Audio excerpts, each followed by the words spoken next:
fellow John, welcome back. Not the result you wanted? No, absolutely devastated, to be honest. Would you have taken a draw before the game?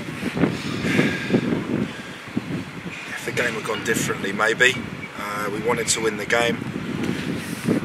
We had realistic ambitions of still trying to win the league. We knew that we needed to beat Hereford today to put us back in with a shout of doing that. And I thought for 90 minutes we were the better side. I'd be surprised if they disagreed with that. Against what everyone says are the best team in the league, they're the bookies' favourites for the league, and they are a very good side. I thought for 90 minutes we were better than them, and it counts for absolutely nothing. Well, it counts for a point in the end because our own indiscipline in terms of not clearing the ball, giving the ball away twice in injury time, that's led to a goal for them. And we keep saying it happened at Chesham, happened at Banbury. We keep saying we've been the better team on the day, and we come away with a point. We've probably thrown away 8 points, something like that, from winning positions in the last month. And teams that win leagues don't do that. Unfortunately, the way we look at the minute, we're not capable of winning the league because we're not capable of seeing games out and doing the ugly stuff right. Is it as black and white as the league title's now gone? Yeah, I think so. You never want to say that. Not even halfway through the season in terms of our games, but we have to go on a brilliant run and hope others, probably Hereford, slip up. There's obviously others up there as well who have got points in the bag, but we've got a problem in us at the moment, and it's not just today. It's happened, as I said, probably 4 times in the last month where we've been the better side.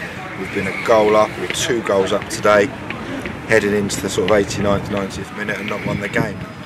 What can you put that down to? You know, obviously people talk of game management, they talk about doing the right things. It seemed over that last 10-15 minutes that we were dropping a little bit deeper and deeper. Was that a conscious thing? I think sometimes you end up doing that a bit. They throw more and more bodies forward. I don't think they were creating a lot of chances. I thought we started giving away some cheap free kicks, which was unnecessary. It allows them to put balls in the box and put pressure on us.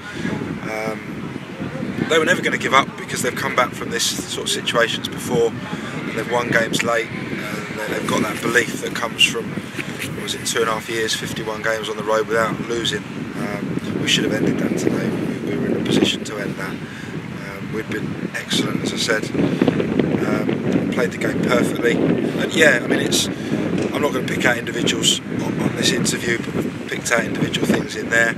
But it's one player today, it was another player at Banbury, it was another player at Chesham, and it's just something that's crept into us in the last month, and I don't know where it's come from. And what can you actually do about that? What change can you make?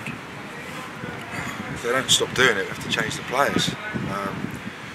But we defended brilliantly today, and you know, for 90 minutes you defend brilliantly, and then for injury time you don't. It's very hard to put. You know, if it was the same player every week, you just take the player out or get rid of him. But at the minute, it's a different player each time. So I don't know what we can do. And where do they know? It's not like they don't know. They know it. You know, we've had some home truths said in there. They all know it. I said we're in danger of becoming the biggest underachievers because we've got such a good squad. I think we're better than the side that won the league last year. It's no disrespect to Chippenham deservedly won the league last year because they knew how to win games. They wouldn't have lost that from a 2-0 up position today. They had the players that would have seen it out and done the horrible things, and as one of the lads just said in there, kick it out of the stand. We sometimes try and play perfect football out of defence in injury time and give the ball away. And was it really frustrating, that reaction when you go 2-1 down? You want some of your players to step up, you want a calm head, you want to put your foot on the ball or put your foot through the ball, as you say, and that didn't seem to happen. It seemed to be a bit panic stations. The second goal was the one. We broke out of defence under no pressure and gave the ball away, where we could have just stuck it up here somewhere. And we were, 96 minutes into the game. Were you frustrated with 7 minutes of injury time? It seemed maybe a couple too long. There was a couple of injuries, obviously the head injury. It did seem a bit long, but as we went into it, we were reasonably comfortable. Obviously they get one, and they start to believe, and their fans make the noise, and maybe one or two of our boys lost their bottle a little bit, and that's how it felt. I think it's weak mentality from some of our players today, unfortunately.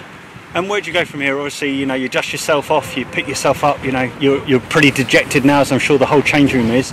you've got to take a few days, you've got to pick that up, and you've got to turn this around. Yeah, I mean, in many ways it's better than, it's not like we're playing poorly, being outplayed and losing games.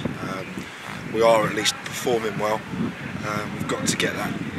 The problem is, because it's happened a few times now, if we're 1-0 up next Saturday at St Ives, does it creep into the players' heads? And it should do, they've got to be stronger than that. The only way you can do it is to see out some games and win some games and get that momentum going again. We're perfectly capable of going to win 6, 7, 8 games in a row in this league. We've done it before. At the minute we don't look capable of doing it because we haven't got the mentality and the mental strength to see a game through, which is massively frustrating. And to turn it on its head, obviously, you know, Hereford have done this a couple of times. You know, they've pulled this back, they've drawn a point from nowhere, and you know, against Cheshire a week ago or so, they pulled 3 points out when it looked like they were going to get 1. Is that championship winning form? Do you expect them to be champions? Yeah, probably. Yeah, I think they've got that. I mentioned Chippenham because Chippenham won it last year. I think Hereford have got that. I think they're a great side. They're well managed. They're a great, well supported club. So I don't disrespectful to them, but I thought we were the better side, and I don't think it was necessarily brilliant play from them to get the goal. There were 2 great finishes, but they were just us not clearing the ball, not giving the ball away, them tossing it in the box, bodies in the box, and it's dropped. And as I said, 2 brilliant finishes. But it wasn't like they really outdone us with great play. I mean, Jack's made 1 save, which was a free kick that everyone missed, and Jack pushed it around the post. They've not forced him into a save. Yeah, and disappointing in front of what was a bumper crowd and a great occasion at Arbour Park. Yeah, brilliant numbers from them. I don't know what the crowd was in the end. 1561. Okay. Still think we were a bit disappointed there wasn't more from us, to be honest, in a game of this size. But maybe we need to win some games and a few more will come back. Excellent. Well, thank you ever so much for your time in fronting up and taking the time to talk to us. You get off and go and have a beer, console yourself, and we'll speak to you soon. All right. Cheers. Thank you.